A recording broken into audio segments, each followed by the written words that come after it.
Welcome to the Qualia Experience podcast. Everyone, I'm your host, Stan Ikuge. Today on the Quality Experience podcast, we're honored to welcome Jummie Moses, host of the podcast Shifting Dimensions. Jummie is an insightful investigator of the human experience, and on her show, she examines subjects including spirituality, religion, consciousness, mysticism, the paranormal, technology, and the metaphysical. Through her work, she invites listeners to question reality, expand awareness, and explore the hidden threads that connect us all. Get ready for a mind-expanding conversation as we explore what lies beyond the veil with Jummie Moses. Yes, Stan, thank you for having me. I'm really excited to be here today. Like you said, my name is Jummie. I am the host of Shifting Dimensions, which is a podcast that's focused on spiritual exploration, metaphysical investigation. I'm a hyper curious person, so I'm always trying to get deep into those things. And I'm sure we're going to talk about that today on the show. So that's me in a Right. nutshell. Again, I'm excited to be here and speaking with you. You got a lot going on. I'll be rooting for you over here. Thank you. Whatever knowledge and experience you have, please, you're always welcome to share. Of course. Okay. The quick first question I'd like to ask you, why podcasting? Why did you get into podcasting? That's a good question. So it's let me set the scene for you. It's 2017. I'm feeling all these different feelings in terms of like, who am I? What is my purpose? And all of these different things. Like having some sort of like an existential crisis because I'm the eldest of four girls. I'm Nigerian. So a lot of times you're expected to live your life a certain way. So come 2017, I'm living my life one way and I'm like, it's not really working for me. So I was talking to one of my friends and he told me about this podcast he was listening to. And I was like, what's a podcast? I had never heard about a podcast before. So I started listening to podcasts. And at first it was a banter podcast. But then eventually, because I was at a point in my life where I was seeking more knowledge on mental health and how to kind of live a more intentional life, I found myself kind of getting into more spiritually focused psychology type podcasts. So I was like, oh my gosh, I really love this stuff. So I consumed so much of it. So fast forward to 2020, the pandemic happens. And I was like, I had been thinking about starting my own podcast for a while, but when you're working a 9 to 5, by the time you come back home, because those were the days where we were commuting. By the time you come back home, you don't have time to think about a podcast. So when 2020 happens, we're all at home. I have this extra time. I'm like, you know what? Let me start brainstorming about podcasts because I really want to do this. I feel like it's really helped me. And I love talking about mental health and wellness and all that stuff. So I started A Word to the Wise. That was like my first podcast. Did that for 4 years. Again, I was so passionate about talking about psychology, spirituality, how to become a whole person. And I had this insatiable curiosity that I wanted to explore. So I started the podcast. But then I soon realized that I was still playing small because I was very drawn to metaphysical concepts and spiritual concepts, but I didn't want to be judged for some of the conversations that I wanted to have. So I did A Word to the Wise for 4 years. And then eventually in 2024, early last year, I decided to again live my life as authentically as possible and just, dive in head first and focus on the things that I actually care about, which is again like all these spiritual and metaphysical things. So I started Shifting Dimensions. So the podcast, to really answer your question, was a way for me to express myself and also give people the tools to heal and find themselves, and also allow me to explore all these spiritual and metaphysical concepts that I was really passionate about. So that's why I started podcasting. Yeah, a lot of amazing things were created during the pandemic. A lot of great ideas, a lot of people explored and had, like you said, had time on their hands and invested in their ideas, and great things came out of it. Just going back to what you said something about not being judged. Why did you feel that way? Does it have to do with anything, you being Nigerian? Because I'm Nigerian, so I know I can relate to what you just said. But can you go a little bit deep and explain what you meant by that? Yeah, thank you. That's a great question. When I talk about being judged, as Nigerians, a lot of us were very like Christianity, Christianity, Christianity, Jesus Christ, Jesus Christ, Jesus Christ. And if you're exploring anything or questioning anything about the Bible, it's considered heretical. So, when we talk about metaphysical concepts and spirituality, we are looking into near death experiences. We're looking into psychics. We're looking into meditation. We're looking into parallel universes. We're looking into really the nature of reality, right? And because religion is so dogmatic, sometimes when you explore these other topics, people look at it as like maybe you're starting to dip your toe into witchcraft, which they consider evil, or the occult, or like, off in the deep end because Jesus Christ is your Lord and Savior, right? And some of the conversations I would want to have on the podcast, for example, is talking about the Bible, right? The God in the New Testament and the God in the Old Testament sounds like two different beings, right? And if I want to ask the question like, okay, why is God so vengeful and why does God care so much about whether or not you love him? That sounds like human characteristics. You can't ask those questions again because it's heretical. So I was just scared of being judged. If the aunts and uncles found my podcast, they would now start saying, "What's this babe talking about?" You know what I mean? Like, what is she saying? So that was what was kind of holding me back because when I first launched A Word to the Wise, my first podcast, of course I share with my parents. They're sharing it with all the aunts and uncles, and I'm like, I'm like scared of exactly. I'm like, oh, I don't. Maybe then we just keep it cute. I was still talking about spiritual concepts there, but not too in depth. So when I launched Shifting Dimensions, I was like, I'm not telling anybody. It took me a while to even tell my parents, and I warned my parents. I was like, "Don't send this to the aunts and uncles. If they find it, they find it." But I don't care that much anymore. But that's why I was scared because I didn't want them to think I was like a witch or something. What did your parents say though? They approved of it? They know me. I've always been the type of person in the middle of like, I don't know, dinner with family, be like, "Oh, what do you guys think about aliens or something like that?" You know what I mean? So they know that I'm pretty quote unquote out there and curious about the world in a very spiritual, metaphysical way.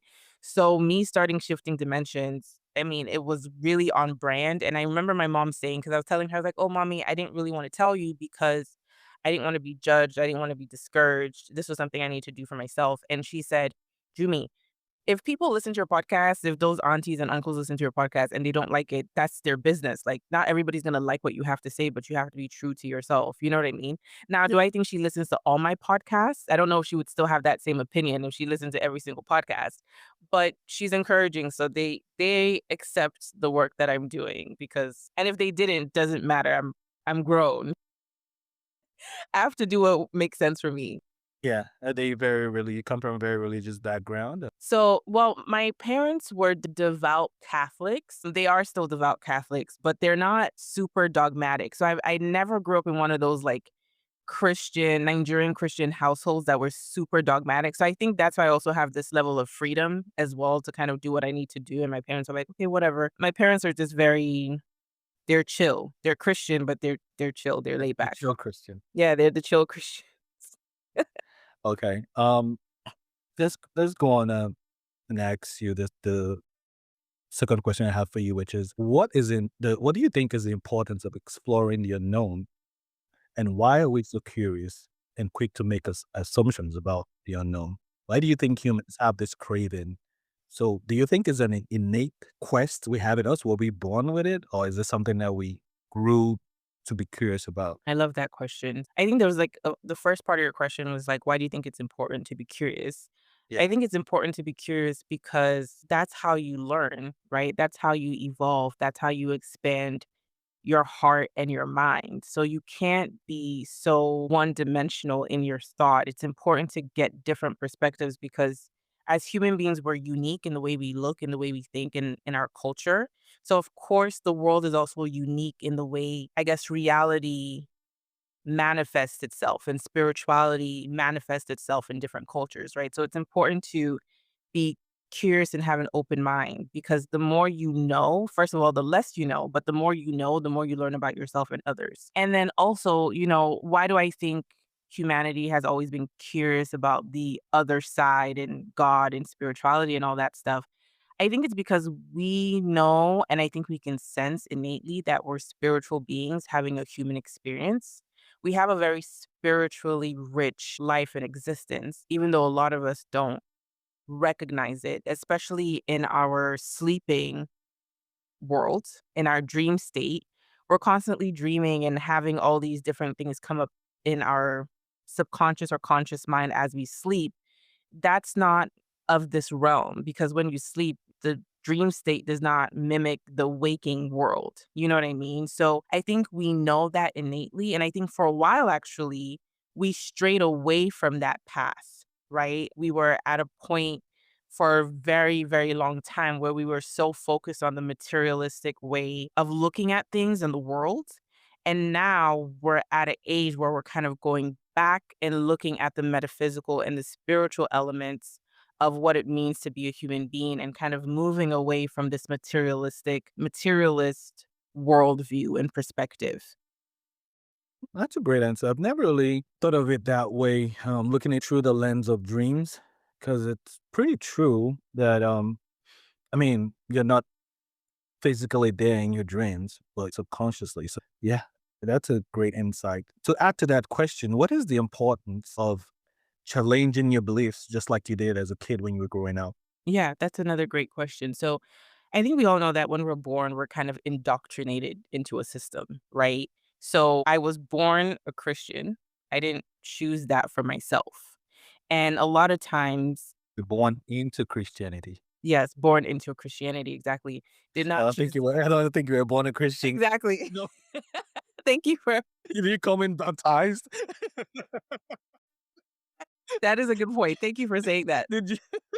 Did you come out with a Bible? Straight out the womb with the Bible, with the cross, like ready to go. Thank you for clarifying that. But the point I was trying to make is that we're indoctrinated into these different systems, right? Religious systems, education systems, government systems. And we don't really have a choice. We just start going with the crowd. You know what I mean? So a lot of times, a lot of people will say that their whole life was kind of like mapped out for them. They were just kind of going by a certain blueprint, but they don't take a step back to be like, wait, why do I believe in Jesus Christ? Did I come to that conclusion myself or was I told to believe in that, you know? And another thing too is growing up, I would come across like Muslims or people who were part of other religious traditions. And something that I found all these people were saying was like, this was the one true way to God or salvation. And I used to ask myself, I'm like, so who's correct? So then, of course, rather than just arguing and saying like Jesus is the only way, I'm like, okay, well, let me look into these different traditions and figure out like what makes the most sense. Are any of them even making sense, right? So I think it's important to challenge your belief systems and be curious because a lot of the things you believe, you did not choose to believe them yourself. They were programmed, you know? So I think it's important for all of us to kind of go on that journey and be open-minded and open-hearted to really decide and critically think, does this make sense? Or am I just kind of like a puppet without realizing that I've been a puppet this whole time? Yeah, yeah. Now the question is how would that awakening happen? What sparks the light for somebody to even start thinking that maybe I'm even programmed? So that's the most difficult part of it all. Personally, I think when we learn and travel and get exposed to other cultures, we can now kind of contracts like you just said, you a Muslim, Christian, you okay, so what's right? So if people don't go out of their own bubbles to see that there's something happening out of their own experience, then it's really hard to even realize that you are in an indoctrination. I guess that's the whole point of indoctrination, where you can't even think outside. That's something that's always bugged me with a lot of religious teachings, where they literally instruct you not to think, that anything outside of the belief is against the system or against God, basically. So that's scary because now you don't even want to think because you're Exactly. scared you might be condemned just to use the same. And I'm like, hold up. If God made me with this brain, didn't he want me to use it to find him? So exactly. So that's a great point you have there. Yeah. No, you hit the nail on the head. You're right.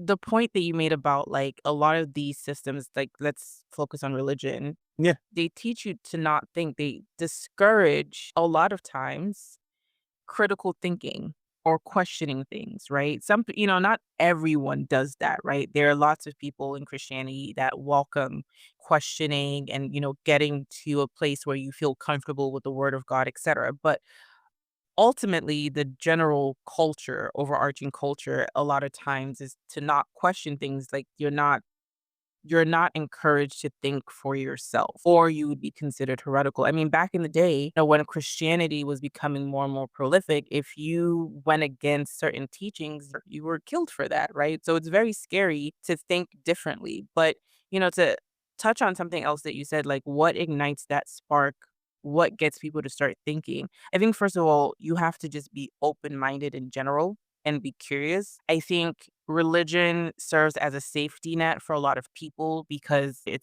provides structure, it provides rules. If I do X, Y, and Z, I will get to heaven, right? So when you start going outside the boundary of certain religious teachings, you might feel ungrounded. So you have to be open to feeling ungrounded as you go on a journey where you're questioning things. But you have to be open-minded to it because sometimes people are just not open. They don't want to learn, they're not curious, they don't want to ruffle any feathers. So it starts with being open-minded. And I They're think also sometimes afraid. A lot of times there's also fear. exactly, exactly. There's a lot of fear that comes with it because imagine you start, thinking outside of your group and what you were taught, you can lose your whole community. A lot of people do that, especially people who end up in religious cults. I've had a few people on my podcast talk about that and how painful and ostracizing it was when they started to break free from those religious cults that they were in. So it is a very scary experience. And then for some people, they have moments where they might have a near death experience. Something shocking happens to them that shakes them awake, and they have no choice but to go on this journey to True. dig deeper and to ask questions and become more curious. So true. Yeah, that's so true. Yeah, something like NDE would definitely awaken you. And For sure. some health problems too. So something traumatic in your life gets you out of it. Okay. I know this is something you're interested in, so just go ahead and, in your own words, define the act of manifestation. See, manifestation is a very interesting topic. I know that it's very ubiquitous and everybody talks about it. It's one of the more popular, more accepted spiritual concepts that even if you're from, even if you're Christian or Muslim, like you can talk about manifestation without feeling like, oh, you're going to go to hell or something. I think manifestation, we're constantly doing it, first of all. I think manifestation really and truly is the alignment between your subconscious mind, your desires, and what reality is reflecting back to you. That's how I would define manifestation. And we're constantly manifesting. So a lot of times people do all this work to get to a certain outcome, which I'm not saying it's wrong, but manifestation is never turned off because we're constantly creating our own reality. We're constantly manifesting our own reality. I mean, we're talking today, but in many ways, I feel like I manifested you, right? Because I, like, again, don't want to harp on the whole Nigerian thing too much, but I was like, I would love to connect with other Black people or Nigerian people who are into the work that I'm doing and be able to talk to them about it freely. And then I feel like I manifested you, right? So again, it's not like I, wrote down all these steps and was like, oh, this is what I'm going to do. And I'm going to do these affirmations every single day, which that works too. But again, manifestation is the alignment between what you're thinking, what you're feeling, what you're desiring in your subconscious mind and your reality catching up to that and reflecting it back to you. That's how I would describe it. Okay. And this creation can be done consciously or unconsciously, right? You Exactly. don't have to be intentional about it. It happens on its own. Like if somebody's not aware of manifestation, or maybe don't even believe in it, are they still manifesting? Yes. Like I said, you're constantly manifesting. So and you made a really good point. So I think what I was emphasizing was like the fact that it's happening all the time unconsciously. Mm. But I think a lot of what's talked about when it comes to manifestation in mainstream is being conscious of what you're manifesting, right? And when you're unconscious of what you're manifesting, unfortunately, you might manifest things that are not your desired reality. They're not things you actually want, but because it's your belief system and because, you're in resonance with that thing, you keep calling it back to your life. So when you're conscious of the fact that, oh, wait, I'm constantly manifesting, let me reprogram my mind so that I align with what I actually want to draw into my life. So yeah, it's unconscious, but a lot of times when it's talked about, we're trying to move from the unconscious part of creating to the conscious part of creating, because manifestation is all about creating. Focused and purposeful creating that. Exactly. Perfect. How about overcoming fear and Mm. embracing your divine? How would you encourage somebody to do that? For me, because there are things that come up for me that I'm like, oh, I thought I was over this. Like, for example, I consider myself a pretty good public speaker, and I can go on stage and I can talk to an audience of 1,000 people. But when it comes to talking in the camera and posting it on TikTok and being visible that way, I kinda get very, very nervous, right? So I'm still working through certain fears and angst, and it's a journey. So, you're shaving off different levels, different layers, right? But what I would tell someone who's trying to overcome fear and angst, first of all, fear is a useful emotion because it tells you where you need to grow. And in order to grow, you have to look fear in the eyes, right? So it's kind of one of those things where, like, if you are supposed to jump off a cliff and you have a parachute, right? The fear of jumping, whether or not you have a parachute or not, is going to be scary, right? So you're not going to reach a point while you're at the edge of the cliff where you're going to overcome the fear before you jump. You overcome the fear after you jump. Like, when you've done the action, you've pushed yourself off that cliff and you're falling, and then your parachute goes off and you're like, wait a minute, okay, this is not that bad. So you have to do the thing that scares you. And if you have a spiritual practice as well, so, I pray whenever I'm scared. I talk to people that I trust, and I also write myself affirmations, right? And a lot of times you have to ask yourself, why am I afraid of this thing? Is it because I'm afraid of rejection? Am I afraid that I'm not worthy enough? I'm not smart enough? So really look yourself in the mirror.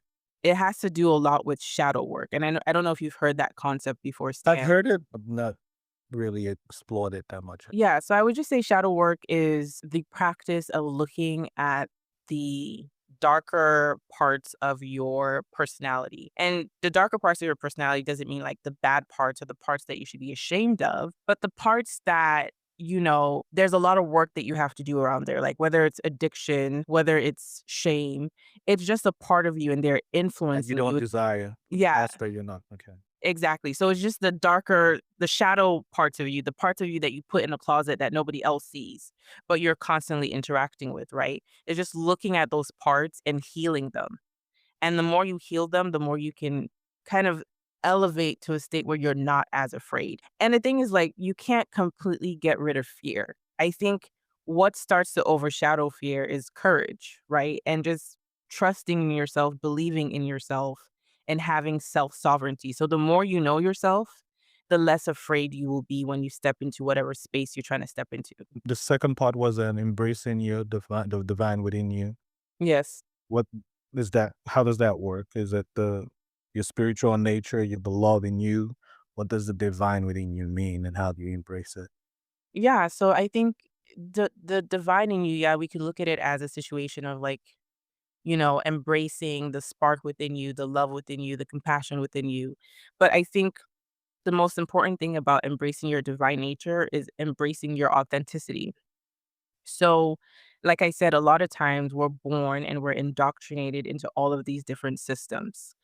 But what we're told to do, the path that we're put on, is not the right path for us. So, a lot of times we have lost a connection to ourselves, our inner guide, our inner compass, and we don't trust ourselves. And a lot of the things that we desire, we start to have shame around those things, right? So, for example, again, growing up in our culture, the careers they tend to champion are, being a doctor, a pharmacist, a lawyer, an engineer, right? That's kind of the path that you're kind of encouraged to go down.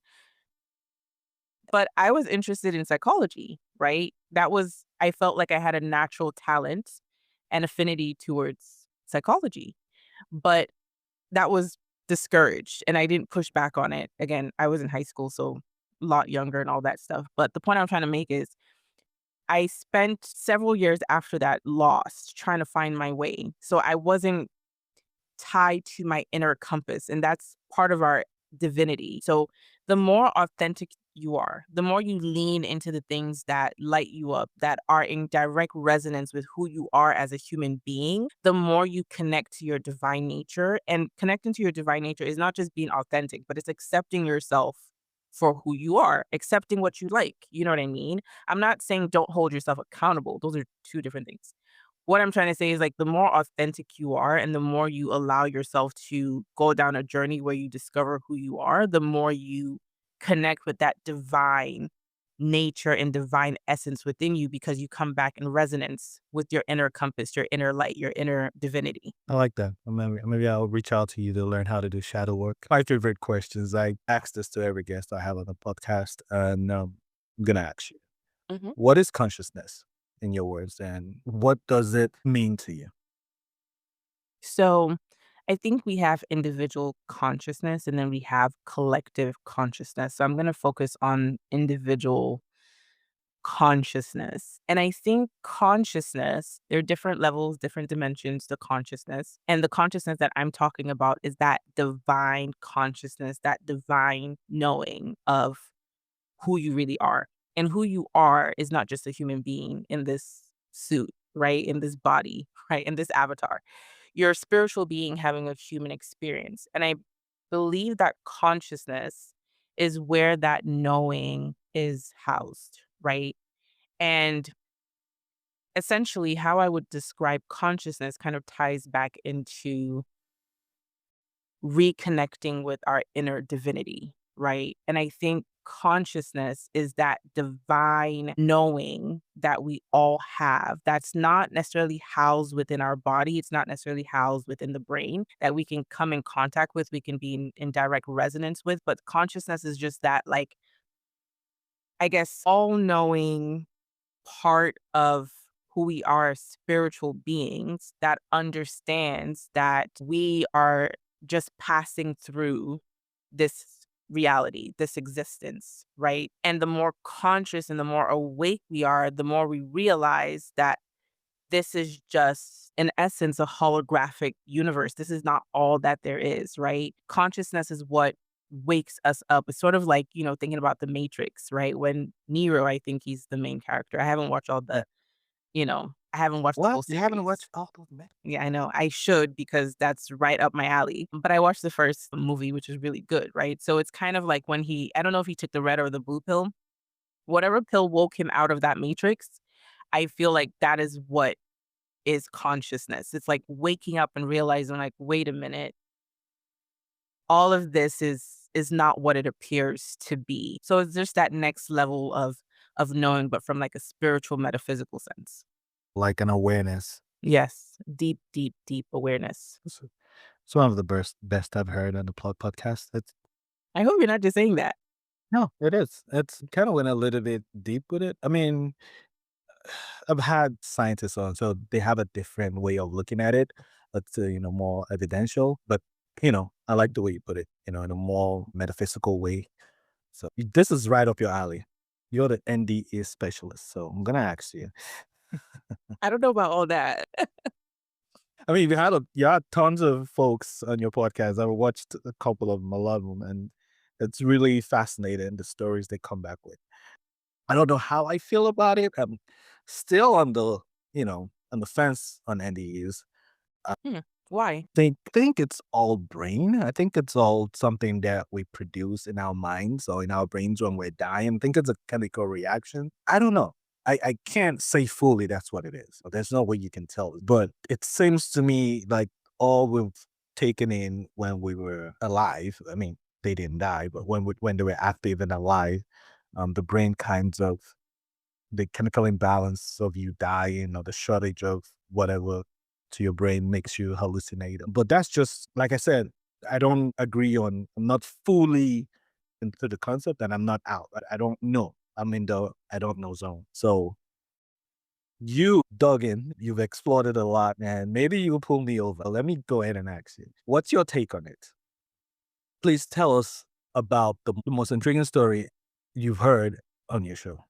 So I don't know if I call myself a near-death experience specialist, but like you said, I've interviewed quite a few people on the show. I've also listened to maybe close to 100 near-death experiences, so I can kind of talk about this subject. So Other- I will start off with the most interesting story and then share my thoughts on near-death experiences. So, wow, it's hard to pick. I've had a few interesting stories on the podcast, but one of the most popular story that I've shared on the podcast, one of my most viral episodes was with a guy called Vinny Tolman, and he was clinically dead.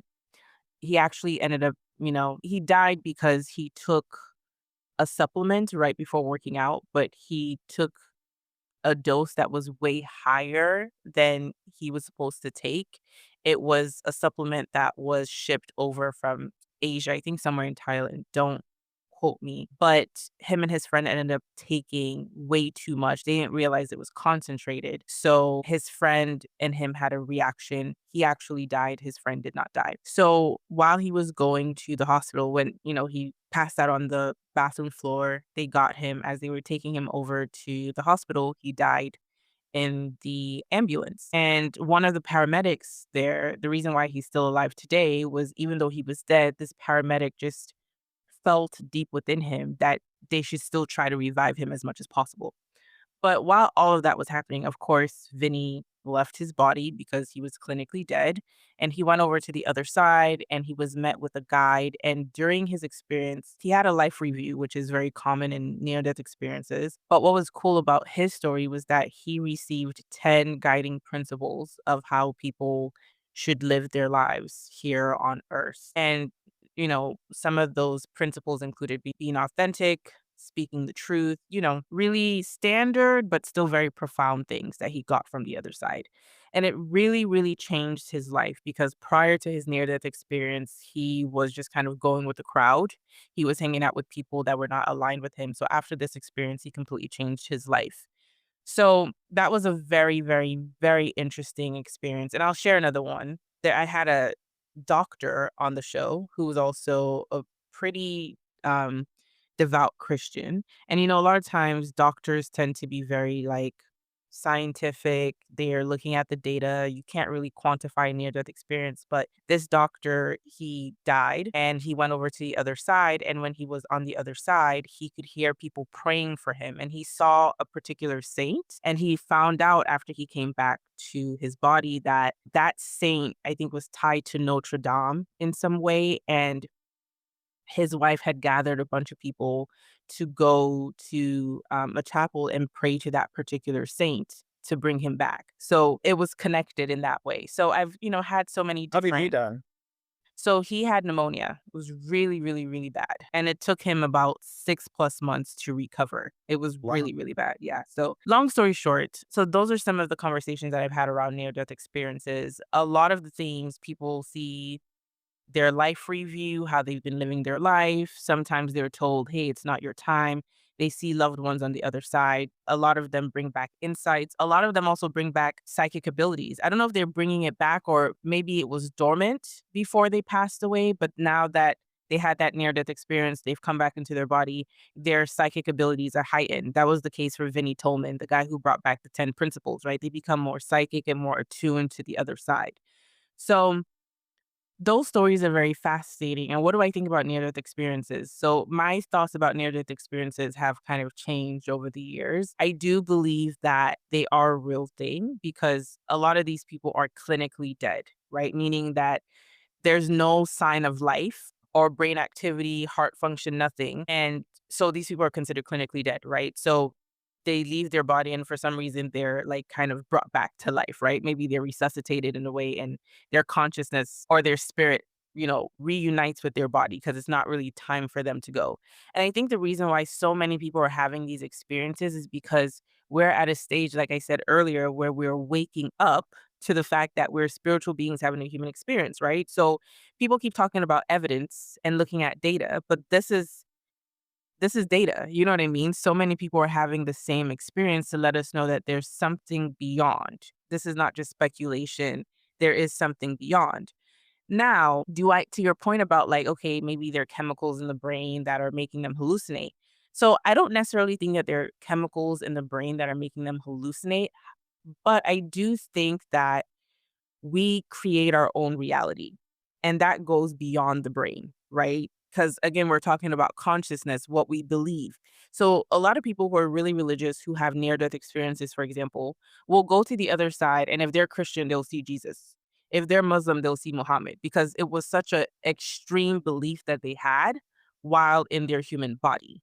So I do think that there's something at play that even on the other side, we see the things that we want to see.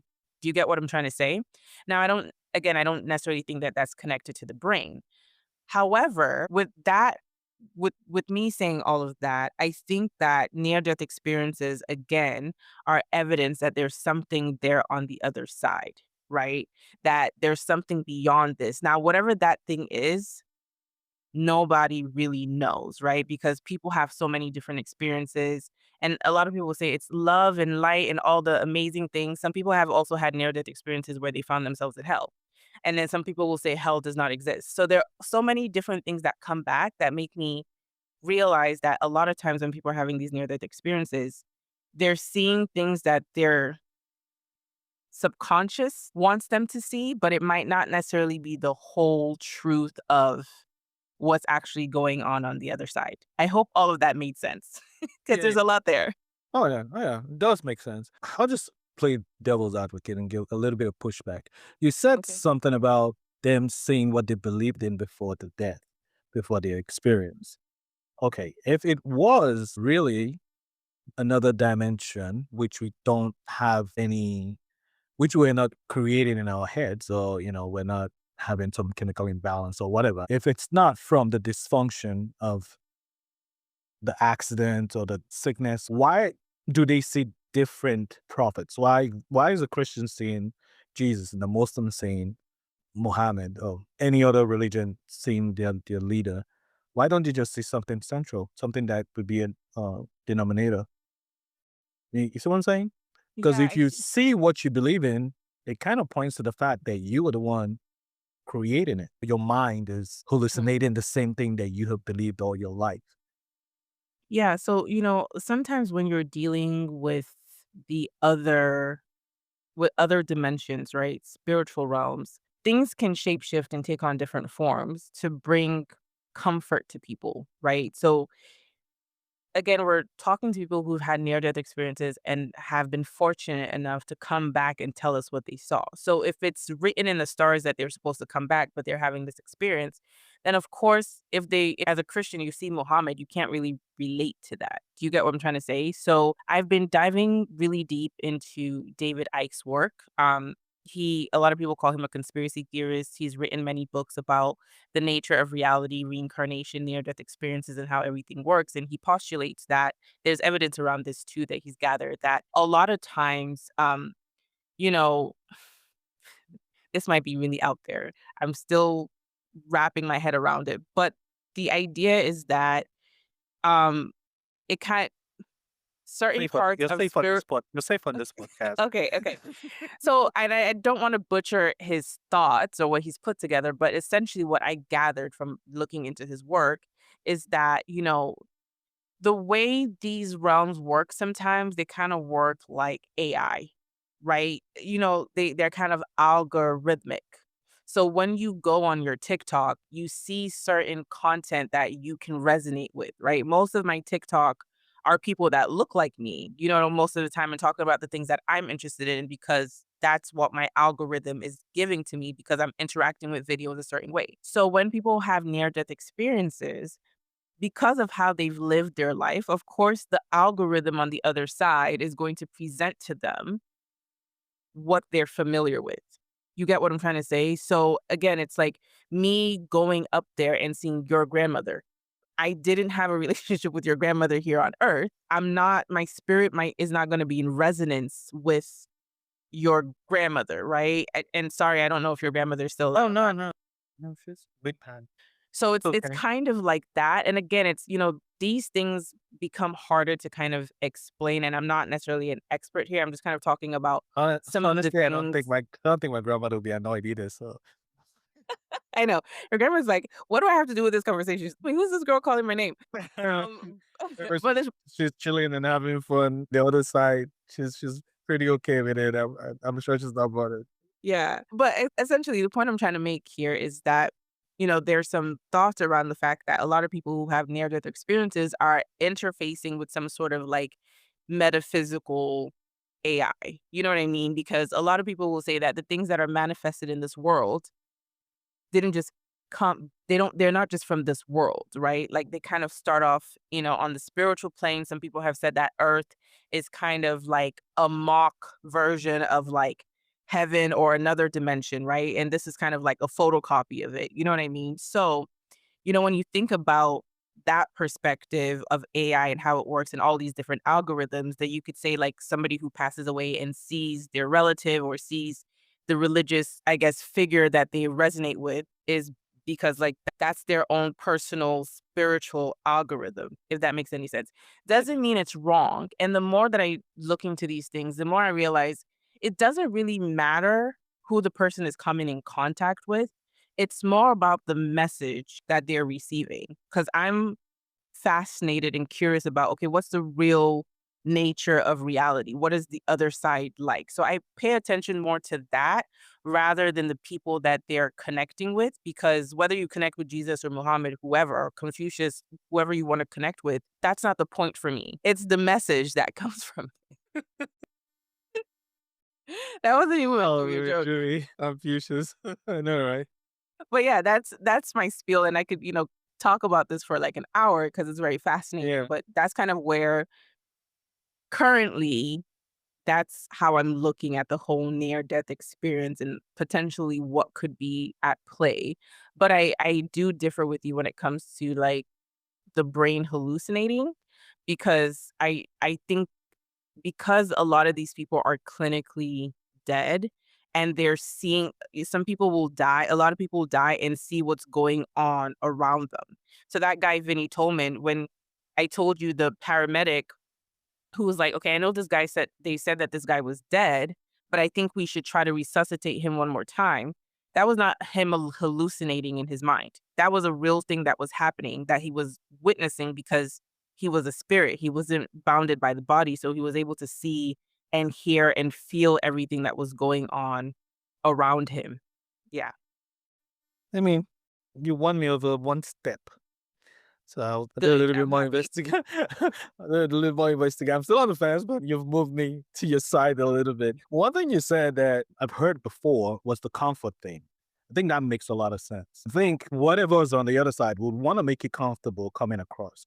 It's mm, probably like spirit, energy, whatever, however you want to describe it, but they have to come in a way that you can feel comfortable. So that makes a lot of sense. From everything you said, whatever you believe here doesn't really matter there, basically. So let's say if you were a Muslim, Christian, whatever you are, when you get over there, those things were just in the physical. Like we don't carry those beliefs over there, do Mhm. we? Most of these people that come by from the videos I've watched, they come explaining things differently, saying that there's no just one part, that it's not just Christianity, Muslim, the unity is the love, is God loves everybody. No, I agree with everything that you said. I think, yeah, again, it's less about who you come across or what being or entity. It's again, like I said, it's a comfort thing. And Yeah. like you said, a lot of times when people come back, they kind of realize like all these belief systems that they had, they're man-made, right? So even if they are seeing Jesus Christ, they're not coming back still saying, most of the time, they're not coming back still saying like, "Oh, Jesus is the one true way." They're like, "I saw Jesus, but it doesn't really matter." You know what I mean? Like Yeah. we're all one. It doesn't really matter too much what you believe. It's more about how you live your life, etc. So yeah, I agree with everything that you said. Okay, I'm glad we we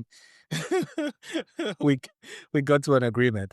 Okay, let's discuss spirituality and religion question for you. Are you religious, or No, spiritual, or definitely spiritual. I think we're all spiritual, whether we have a spiritual practice or not, because I think the that is spirits, just, basically? yeah, we're Okay. spirits, right? So because we're spirits, to me, sometimes when people say, "Are you spiritual?" I know what they mean, so I'm not trying to be annoying here, but it's like, um, I don't know. It's like someone said saying that, like, "Are you a human being?" It's like, well, I'm a human. Like, of course, I'm a human being. Do you get what I'm trying to say? So whether you're actively looking at yourself in the mirror like, "Oh, I have, 2 eyes and a nose and da da da da," to kind of talk yourself up about being a human, you're a human being. Does that make sense? So that's kind of the way I see being spiritual. I'm a spirit, so I am spiritual. Uh, Okay. but I get what you're saying, but I'm more spiritual than religious because I'm not I look at religion as being dogmatic, and I'm not dogmatic. So I'm if anything, I'm a religious nomad. I pick a little bit from everywhere. So, Okay. Okay. yeah. So you're more spiritual than religion. A little bit of Yes. religion in there for the structure, for knowledge, but Yeah, yeah, of course. you you're more spiritual. What's the? I know this might be out there, but what do you think is different between the spirit and the soul? That's a great question. I've been hearing a lot of people distinguish between the both of them, between the soul and the spirit. It's still kind of confusing to me. I haven't looked too deep into it, but what I think they're trying to say is that I think the way they describe the soul is almost as if the soul is the body of the spirit, right? Because we all have an auric field. We're energetic beings, right? There's so many layers to what it means to be a spiritual being, right? So we have an auric field, we have different energy systems in our body. And I think if I'm not mistaken, I think the soul is maybe probably what I hope I'm not having them switched, but I think the soul is what animates us, right? Potentially divine spark. But I think the spirit is larger than the soul. I think the spirit encompasses the soul, the body, everything that makes us, Personality and stuff. yeah, our personality. It encompasses way more than the soul does. I think the spirit is larger, has more depths, and I think it can travel across time and be in multiple places at the same time. I think the soul is a little bit different than that. And as we're talking, I'm Go gonna ahead. look it up, soul versus spirit. And let me just make sure I got that right. Okay, so the soul is considered the essence of a person, encompassing their mind, will, and emotions, while the spirit is seen as the animating force or the part of a person that connects with the divine or a higher power. So essentially, that's what I was trying to say. I think this is simplified, but yeah, the spirit is much bigger. Yeah. So when it connects with the unknown, or Yes, exactly. or the Whereas spirit the realm, soul, and the soul yeah, is you right here, the animation, who you are. yeah, who I am, my desires, my emotions, what drives me, what personality, what, sparks me up, and the spirit is just I think it's much deeper than that. But I do think we try to put things in buckets to help us to understand, I think, all of these different, I guess, parts of us, different dimensions of who we are. Because if you look at it from a dimensional perspective, right? So our body is in the D world, right? In the materialist world, but we also have another part of us that's connected to the other side, to the God side, if you want to call it, to the other dimensions. So I feel like maybe the soul is connected to a certain dimension, a certain plane, and then the spirit is connected to like much higher dimensions. So yeah, that's how I would describe it for now. So do you have like a worldview that you go by? Let's say, morals. The guiding principle, guiding Yeah, maybe your principles that help morals, me. or do you take from the the good parts you want from other structures and religions out there, and or do you just go with the flow? No, I Hey, definitely have a that works too. I know that works too. A lot of times I go with the flow because, like I said, I'm a curious person, so my mind is always shifting and changing. But I do have a grounding principle, and that grounding principle, not to sound cliche, is love. My religion really is love, compassion, understanding, and um anything that promotes fear, anything that promotes separation, anything that just promotes the lowest parts of our nature as a species, I don't subscribe to. You just define So, religion. well, that's how religion is supposed to be, but unfortunately, that's not always the case, right? Because religion, So I'm saying that all the things you just defined, the separation, the lowest, everything, that's I think you're talking about love, and yeah, isn't that ironic? it is ironic, right?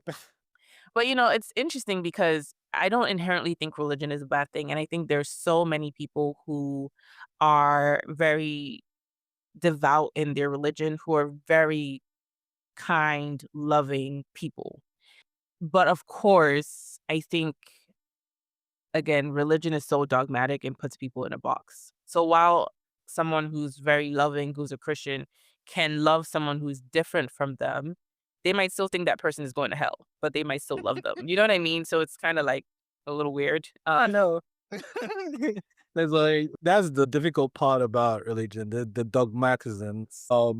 Okay, so let's go home. Let's Okay. travel. Let's travel back home.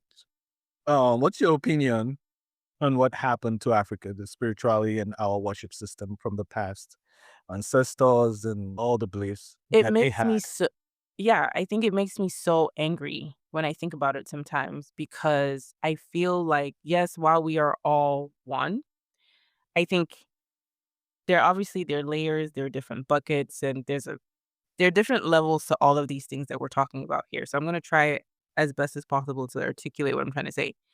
While as human beings we're all one, at the end of the day, there are certain things that are different about us that speak to our collective identity. So you and I are one. We're not necessarily separate from each other. However, my soul and personality is different from yours, right? So while we are one, we're not necessarily walking the same path. And what works for you and your identity is not going to work for me and my identity, right? Especially if bare bones, you're a man, I'm a woman, right? We have different cycles, right? We have different, what do you call it? What's the word when it talks? We have different hormonal cycles, for example. So we're together but separate, if that makes any sense, right? So I use that example to kind of use that as an analogy to kind of talk about the fact that as a human race, we're all one. But as people, when it comes to race and cultures, we have a collective consciousness, collective identity that works for certain groups of people over other groups of people. And one of our pillars was found a lot of times in our spiritual and religious identity and traditions because our culture is very rooted in ancestral recognition, worship, however you want to call it, right? And just connecting to our ancestors, right? Our collective soul, our collective consciousness.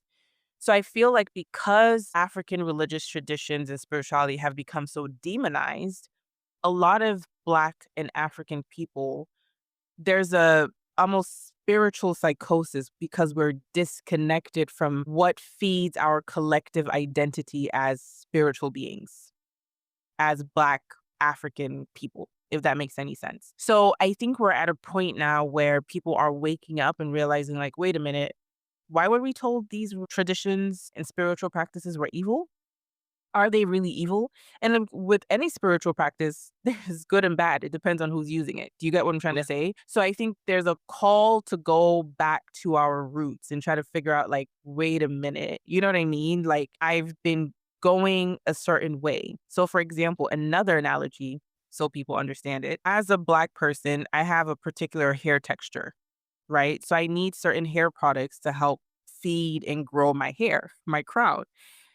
If I'm using a product from someone else's racial identity who has a completely different hair than mine, yes, it might help my hair to a certain extent, but it's not going to allow me to reach my full potential because that is not the right product for me. So it's kind of the same thing when we're thinking about these African religious and spiritual traditions.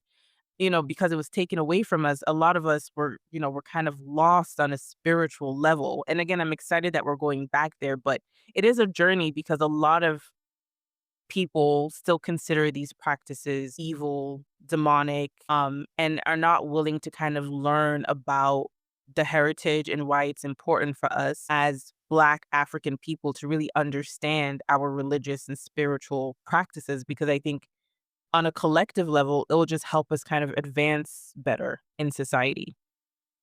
And the sad part of the whole thing is it's not even foreigners that are still demonizing it. It's us as a Yes. people back home look down and call it evil. And what was protecting them then? You know, when they died, what happened to them? Did they all go to hell? How do you explain that? You know, so that's what upsets me about it. And the invasion of religion, especially the foreign religion in Africa, that gets me all Yeah. worked up. I don't want to get into it now. But again, like I said, people are waking up. People are waking up. So I think in the next couple of decades, we're going to see a massive shift. I think religion itself is kind Hopefully. of dying off, a slow death. So I think in the next couple of decades, you will see a different way of, you know, practicing and diving into our religious traditions that doesn't come from a place of fear. Yeah, it should. Because even when I do visit Europe, a lot of places, especially Eastern Europe, that's where I spend a lot of time, don't even pay no mind to religion. The churches are like museums. They go to Mhm. take pictures there, Mm. but we exported it to Africa, and we are now all over it and using it against our own people. You know, It's it's a crazy. sad situation all around. Yeah. The next question would have to do with the current effects it had in Africa, especially Nigeria specifically. Now, how you feel about that?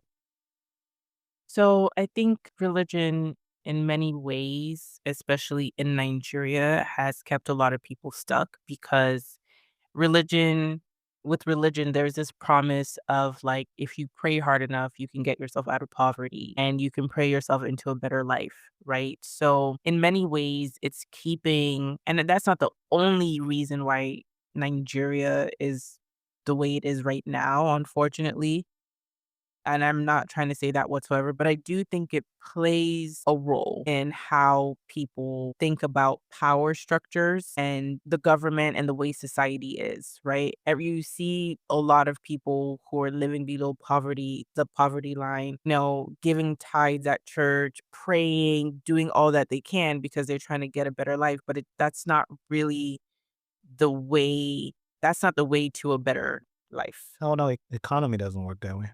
Exactly. So I think in many ways it's kind of kept us small in that way, but I think it kind of goes back to what I was saying earlier where it's like, spirituality a lot of times has to do with your identity and that divine spark, knowing and compass within you. And I think again as a collective people, when you stray away from your divinity, right? And I'm talking about us as a group, then you don't have a sense of that power that you need within you to fight for yourself, to take the right action. You are disconnected from it. You know what I mean? So I think as a people as well, Nigerians are not very nationalistic. It's every man for themselves. And that's because with religion, the people are praying so that they can have a better life, but they're only thinking about themselves, right? And they're like, God will get me into a better situation. But it's like, it's not about God getting you into a better situation. The whole country needs to be in a better situation. You know what I mean? So, Everybody around you.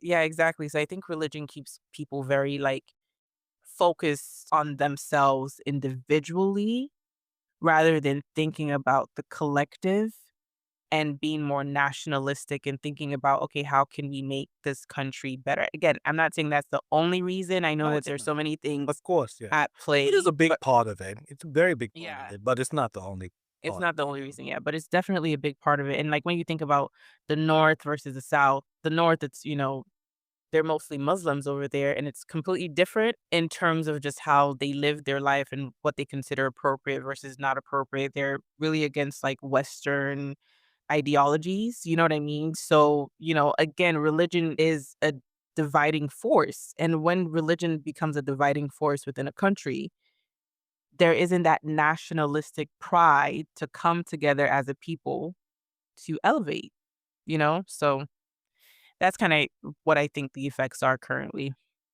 Yeah, I would add it's also dangerous. I think Yes, religion very can be dangerous. dangerous. Yep. You Yeah. just there's no update to it. Yes. if you believe that God wrote it or told somebody to write it down, hey, that's it. You can't change it. Yeah. So I think that's the way I say it. I just hope, like you said, I hope it's a phase that we all went through as humans. I don't I have the feeling in the next 20, 30 years it wouldn't be of a grip as it has had in the past century. Hmm. You know, we as humans can move on. Humanity can move on as a whole. Absolutely. God willing, I'm still here when that happens. Fingers crossed. All I know is that when it's my time to go, by God's grace, 80, 90 plus, I'm not trying to reincarnate back here. I keep telling God, I'm like, don't bring me back. Like, Are you I'm serious? done with coming back to Earth. Oh, come on. I'm done with coming Are back you to for Earth. real? Okay. I'm for real. Are you scared of death? No, I'm not scared of death. The only thing that scares me about death is dying young and dying before my parents and like my sisters at a very young age. So that scares me because one, I love the people in my life and I want to continue to do life with them. I want to grow old with them. And then also, I don't want to put my family through that pain. Listen, I might probably sound cocky because how do I know they care about me that much? But I'm assuming that they do. So I'm that's sure I'm kind of sure they do. yeah, I'm sure they do. But that's the only thing that I guess because the thing about it, spirits, when people leave their body, they can feel the pain of their loved ones, which I didn't know. I've come to find out over several conversations. They can still feel the heartache and pain of their loved ones. And sometimes that keeps them tethered to this earth. That's a whole conversation for a different day. But I'm not scared of death. What I am scared of is reincarnating back here because I believe in reincarnation. I keep telling God, I'm like, listen, I want to live a long life.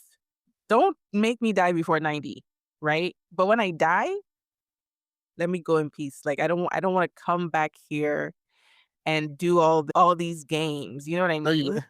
I thought you were about to say you want to reincarnate as a Nigerian. And that's what everybody's Even if I reincarnated as the richest person in the world, no. you just don't want to deal with this world again.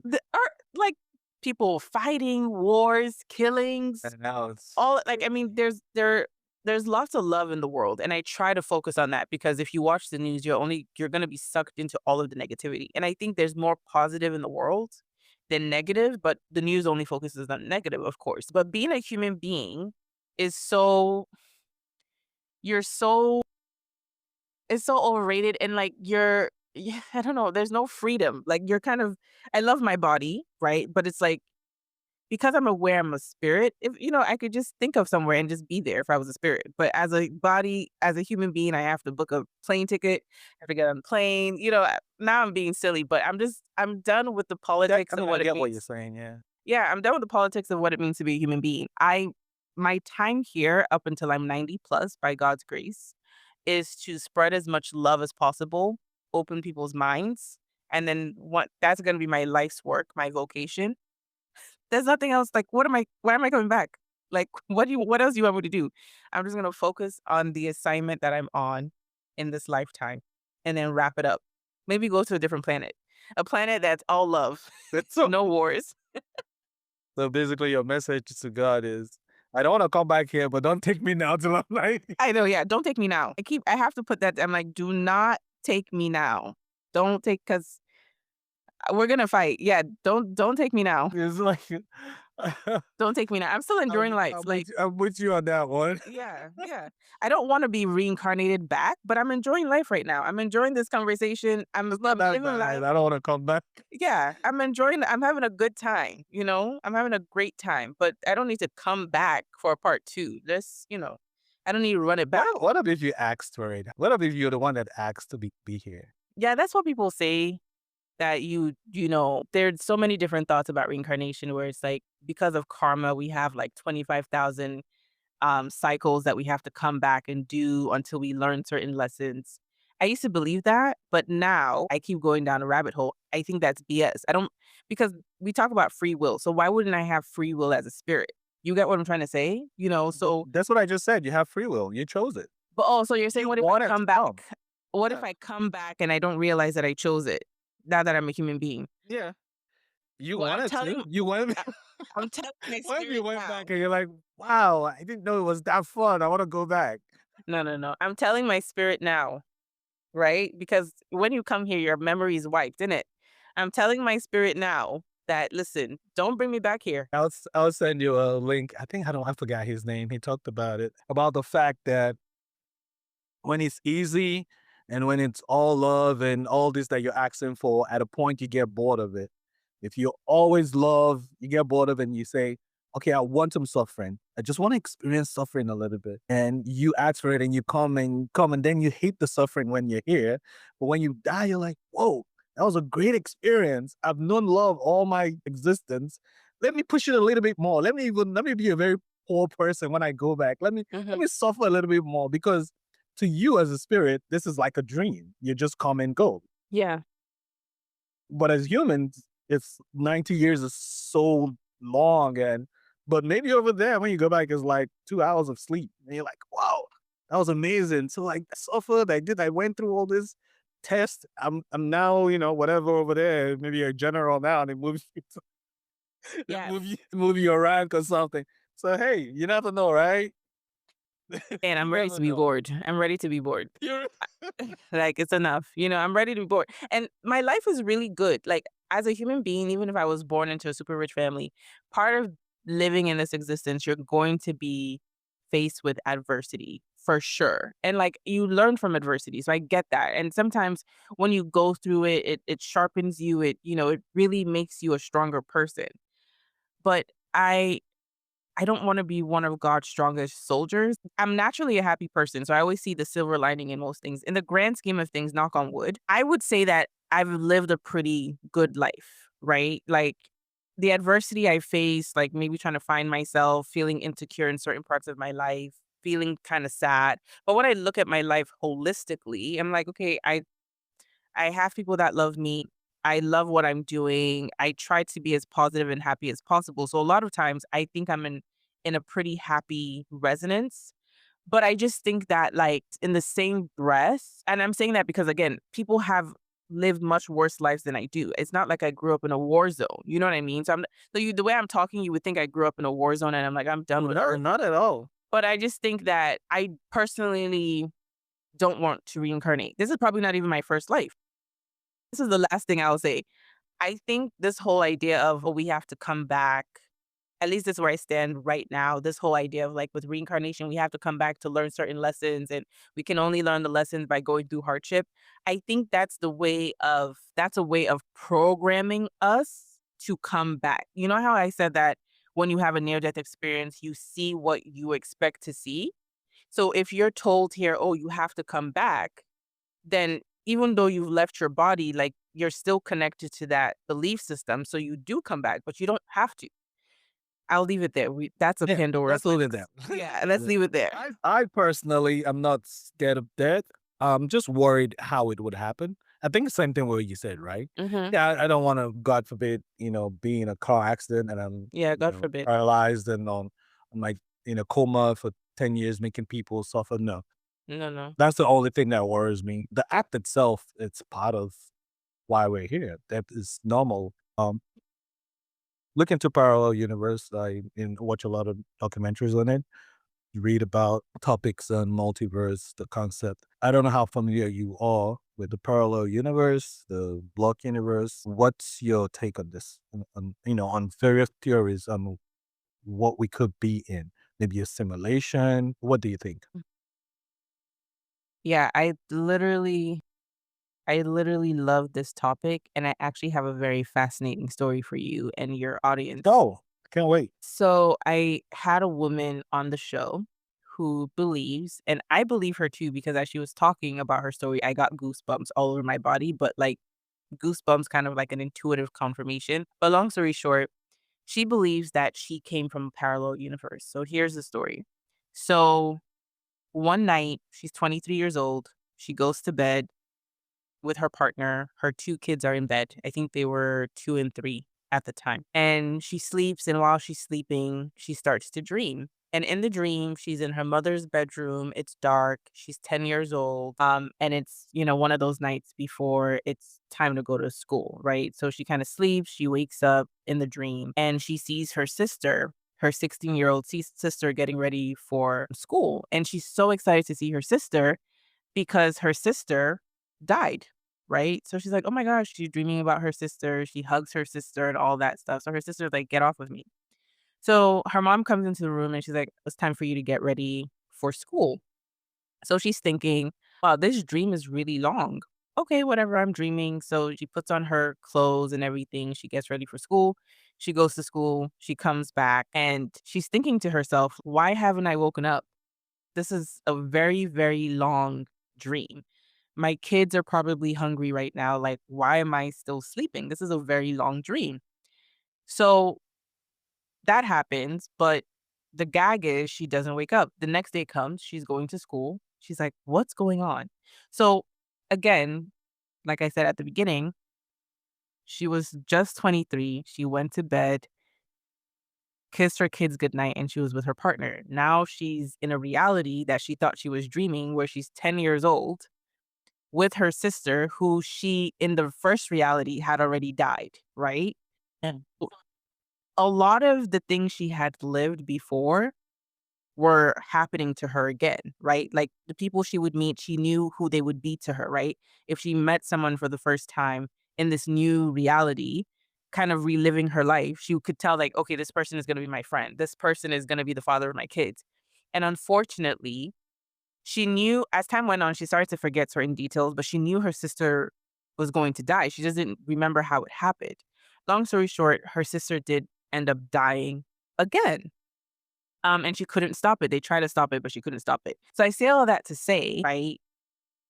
It sounds like, and we theorized about this, and she's talked to different people about it, where it's like she jumped into a different timeline, right? Where everything about her life was the same, but there were certain subtle changes. Like the atmosphere was different, food tasted differently, and colors looked less vibrant. So she was living in a different reality, but she couldn't figure it out back then, right? So the reason I started with that story, because obviously we're talking about parallel universes here, that's the closest thing I've come across to someone jumping timelines, right? And when people talk about time travel, I don't think time travel is possible without understanding that parallel universe or multiverse theory is a thing, right? Because you can't go back in time in the same timeline, but you could go back in time into a parallel timeline, if that makes any sense. So that was very fascinating. So if I never believed in parallel universes or the multiverse theory, that story like broke that concept open in my mind. So to answer your question, I definitely believe in multiverse and parallel timelines. And I actually believe that we're probably hopping parallel timelines often, but we're not even aware of it. I think for her, what she said too is that she believes that maybe these things happen very often, but a lot of times we're not supposed to remember if we've jumped from a different timeline. You know what I mean? But she believes that she remembers so she can talk about this story and tell people like this is a real thing. So I think it's happening all the time. And the reason why I think it's happening all the time, because I don't know if you've heard of the Mandela effect. Yeah, I've heard of Mandela. Yeah. So a lot of people have a collective memory of one thing happening, and then all of a sudden, the thing that they knew to be true is no longer true. So, for example, it's called the Mandela effect because a lot of people remember Mandela dying in the 90s in prison, and other people remember him dying in the 2000s, right? So, and I've actually even had an experience similar to that, which with this prominent fitness instructor, I think in the 70s and 80s. I'm forgetting his name, but he recently died, I think last year. And I remember thinking to myself, I'm like, I swear this man has already died. I remember seeing that this guy died. I didn't say anything. I didn't look it up.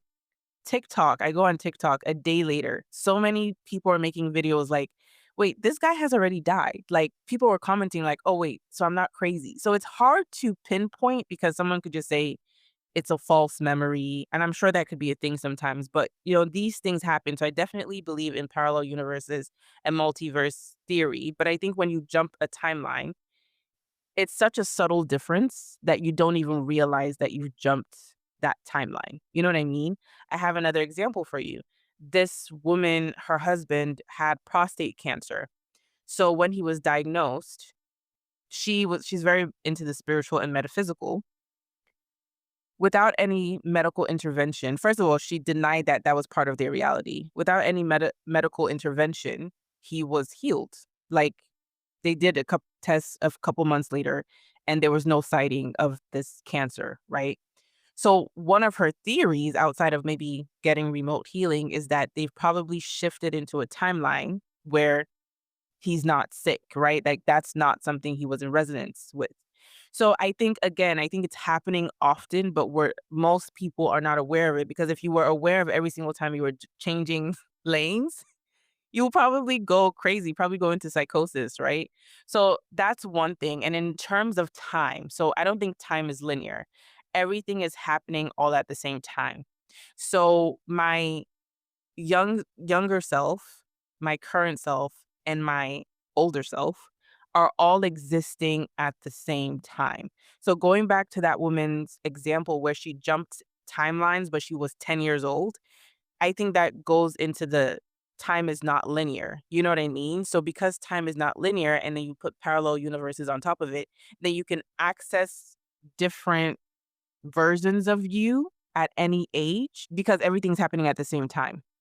And I think parallel and I think I don't know if you believe in reincarnation and past lives, but even the term past lives is not really a correct term because all of our lives are happening all at once. So that was a long-winded No, no. answer, but I I hope I mean, answered your question. yeah, you did. The blood theory is it's a scientific theory, so it's not factual, but at least it's been looked into. So it's not something that's strange. I mean, I don't know if I believe it is real, but Mhm. it can be. It's not hard to understand that it's possible because time is not real. Time is a construct of man. So it's possible that everything is existing all at once and we're just being aware of each. We're just shifting consciousness of each stage in our lives. It's a strange phenomenon. It's very interesting too. And What do that's you think? yeah, go Sorry, ahead. go ahead. Yeah, no, finish up. Where you wanna No, I don't wanna I'm gonna ask you a question. I don't want you to forget your no, no, no. thought. I'm interested. Let me Okay. hear the question. Yeah. I was gonna say, what do you think about the story I told you about the woman and her kind of going to bed 23, waking up 10 years old? Yeah, what I wanted to ask you, a follow-up question was what triggers it? That's what I wanted to ask you. Did she okay, she just went to bed. So it wasn't like something happened. She just went to sleep and woke up basically in another timeline. Yes. That's okay. Did she at any point realize that she's back in the original timeline or life just went on that way? Because I've heard stories where people, said, they die in different timelines, but they are alive in another one. Mhm. Like we're never dead. Even when you Mhm. die here, you're somewhere, your consciousness just moves to somewhere else. So Yes. I mean, these are all concepts. Yeah. Actually, she said that's one of the theories that she came up with as to what she thinks might have happened to her is the other thing could be maybe in that other timeline, she died at 23, but then her consciousness hopped into her in another timeline, but younger. So that's another theory that she jumped into a parallel universe. And I think that the movie that perfectly kind of describes some of what we're talking about is the movie Everything Everywhere All at Once. One of my Yeah, favorite never, movies. not really watched it. You need to watch it, Stan. It's one of those movies I had to watch it like 2, 3 times to understand all of the different concepts, but it's a really good movie, and I think it really highlights parallel universes and jumping timelines really, really well. Yeah, I've seen a couple of parallel movies, but I haven't seen that one. I hear it's very interesting. I'll look Very it up good. and I'll check it out. Very good. Oh, that's nice. I like this. You know what? I would definitely go back and watch those. I don't think I've watched those sessions of yours. I'm gonna look them up. Something that we sure can explore. Yeah. There's no way to physically say it's factual, but it's interesting. It's an Very interesting concept. interesting. Yeah. What do you think? I was trying to move to quantum physics and how it all connects to this. In the future, do you think it would explain well, we do understand it because now we really don't understand much about quantum mechanics or physics. But we have an idea. But probably in introduction phase as humans. But when we do fully understand it, or at least well understand it, do you think it would confirm all these mysterious experiences, spirituality, all these concepts that that we're talking about now? Do you think that's the connecting thing? Because Yeah. it's similar to a lot of spiritual experiences. A lot of people have actually compared it to it explaining the spirit world. Do you think knowing more about quantum physics, I don't know if you've looked into quantum physics, but if you have, do you think it will confirm the evidence of spirituality in the future? Yeah. So, to your point, I can't even try or attempt to explain quantum physics or quantum mechanics. But I do think but I have looked into it, of course, and I'm aware of it. And from the first time I came across different concepts from quantum mechanics, quantum entanglement, when you talk about the two particles, no matter Yeah, how far exactly. apart they are, they're still in resonance with each other. I definitely do believe that quantum Behave physics, similar. yes, exactly. Quantum physics and quantum mechanics are going to explain spiritual phenomena, metaphysical phenomena, right? So I think that, again, we live in a world that is very focused on hard data and trying to only look at things that could be measured. And I think quantum mechanics, quantum physics will allow us to measure certain things that right now are considered woo woo or metaphysical out there, maybe improbable or impossible, right? So I definitely do think it is the science of spirituality. Though I think science itself in general already speaks to different metaphysical dimensions, but that's a different story for a different day. But I think quantum mechanics and quantum physics will give hard evidence to the fact that there are other things out play that we cannot see with the naked eye because we are cosmically blind. So empty space is not really empty space. There's something everywhere. There's really nothing like an empty space. Exactly. Exactly. So yeah, I'm very excited to kind of see how quantum physics and quantum mechanics evolves. And I think it requires the scientific community to not be dogmatic because science is a religion in and of itself. And people are You very, think in so? academia, yeah, and academia is very dogmatic. I don't think so. And a lot of times people are afraid I to, think people in science can be dogmatic. I don't think science itself is. well, I think, yeah, to your point, people in science can be dogmatic. Okay, I guess people can even say with religion, people within religion can be dogmatic because when you look at religion, the bare rules. Religion itself is dogmatic. That's different because But religion, because religion, right? religion itself, it has to be dogmatic to be religion. There has to be laws and structure that you can't go out of. Right. So I think of, But yeah, science yeah, is just a exactly. process. It has nothing to do with humans. Yeah, but the thing, I think some certain scientific principles have been kind of done in a way to be dogmatic. Okay. So, for example, when it comes to collecting data that cannot be, I guess, it's Measured, quantified. measured, quantified, is not really looked at as hard evidence. That in and of itself, I think, is kind of dogmatic, right? I have to push back on that. But there's Mhm. a reason why, though. If everything is accepted into science that's not measurable, then nothing will be excluded. It But does has to be. anything have to be excluded? And that's the thing, though. If you start excluding things, and I know that there at some Yeah, but point you nothing have to works have, if you don't exclude. Nothing would work. We wouldn't have planes. We wouldn't have laptops. We wouldn't have phones. If you include everything, then nothing works. So it has to be. I mean, like you, I'm also spiritual, so I'm not against exploring the unknown. But at the same time, I don't blame science for it. I think science is the way it is.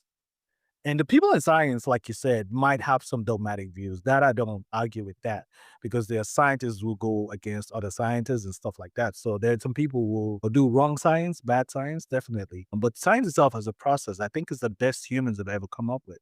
And it's far from dogma because anybody, it's a process that we live by. Um, yeah, sorry. no, no, no, no. I get what you're saying. I think for sure it's a process.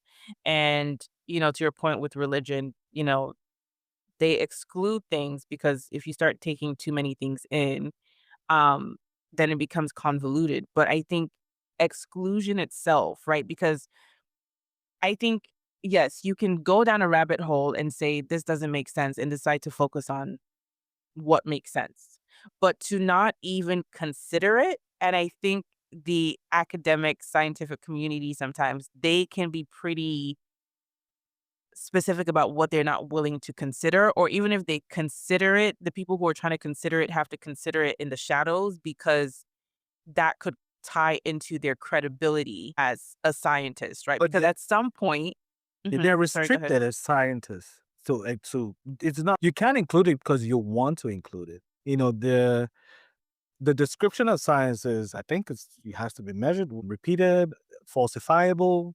If your theory or your concept is not falsifiable, it can't be science. And spirituality is unfalsifiable. It's just what it is. You can't prove it. Science has to. It's like saying, okay, if you meet somebody who believes in God and you say, "Is there anything I can say right now to make you not believe in God?" What would they answer? Nothing, right? There's Mhm. nothing you can tell them. It doesn't matter. You could bring the biggest evidence and say, "Hey, this is evidence that there's no God." They will just say, "It's fine. I still believe, no matter what you do." Right? That's unfalsifiable. You can't falsify it. But science has to be falsifiable. It has to be. There has to be a way to prove every scientific discovery wrong. It has to. If you can't prove it wrong, then it's not factual. So I think that's the problem with science and and spirituality or religion, whatever the concept we want to call it. But like I said, the connecting factor might be something like quantum physics, where even science can explain quantum physics, but they work with it, right? But they don't know the full details. They don't know how it works. Everything is magical or mysterious, just like spirituality is. So that's might be like the bridgey thing that comes, like I said, the material scientist I had on. That's what he's working on. He's trying to merge with quantum physics, or I think quantum mechanics, which we want to use. But he's trying to merge spirituality with science, and that's what he has a lot of theories, and he's published a lot of work. And he's also Asian, so he knows about the Eastern religion and the Eastern rituals. But yeah, that's what I think. Not trying Yeah. to Yeah, no, discredit you. Yeah, no, just trying to of course expand. not. No, and I appreciate your perspective. It's good to know. And I think for me it still goes down to, yes, I understand that that's how science works, but I think that there needs to be More flexibility tolerance. Yeah. and more tolerance and humility, because I think if science was more like, this is what we know for now, because, you know, to just be locked in to a certain theory and not even be willing to expand on it if there are new findings, whether they're quantifiable or not. I still think that when you have a large mass of people having a certain experience, whether or not you can actually measure it or not, it should still be considered. Potentially new theories should be posed, right? So I'm just saying that I think science and spirituality do not have to be separate from one another. And I think that we're getting to a place now, and I mean, hopefully, we're getting to a point, like you said, with quantum physics and quantum mechanics, where that now becomes, I guess, the hard science that really dives into the ineffable, the parts of the world that we cannot explain because we're, kind of talking about different dimensions and talking about things that our human brain cannot necessarily uh, fathom or conceptualize. So, yeah, I hear what you're saying. 100%. Yeah. Okay, this was very interesting. I loved every bit of it. I hope you did too. I enjoyed it. And Thank how you. about didn't too much of a pushback, but I really planned that. I wanted to get the best out of you. Yeah, no, I love pushbacks because it gets me thinking. I love to be because I'm open-minded. So maybe I haven't looked at something from a different perspective. So when we have dialogue like this, it gets me excited. I'm like, "Ooh, this is nice." I appreciate you coming on. This is almost 2 hours of your time. I know you're very busy. Every answer was diligently answered. You got me thinking more about, NDE especially. I mean, I would definitely, your shows are what really got me into exploring more about it. I mean, I've heard about it, I've seen different clips, but having those one-on-one interviews that you've had and had these people pour out their heart to you and what the experiences are have been really eye opening to me. And yeah, I'll recommend. Your podcast is Shifting Dimensions. Hope I get it right. Thank you. Yeah. Whoever's watching or listening, please check it out. Awesome, awesome, awesome interviews, awesome podcast, and I love having you here today. Hope you get to come back and Yes. see us and talk to us again sometime soon. Yeah, Stan, this has been amazing. I always appreciate the opportunity to be in the guest seat, and I loved our conversation. I loved the back and forth that we had, and thank you so much for your platform and for inviting me to share this space with you. Really appreciate it. Thank you. Thank you so much. Of Uh, course. okay, we'll let you go. Appreciate the time and hope to see you next time. Okay. Yes, yes, sounds good. Thank you for tuning in to this episode of the Qualia Experience Podcast. Beyond the Veil, conversations on spirituality, religion, science, and the human experience. We hope you enjoyed listening to it as much as we enjoyed making it. Your support means the world to us, and we truly appreciate you taking the time to listen. Be sure to follow and subscribe to stay connected so you don't miss our upcoming releases. Until next time, stay safe, and thank you for being a part of our podcast journey.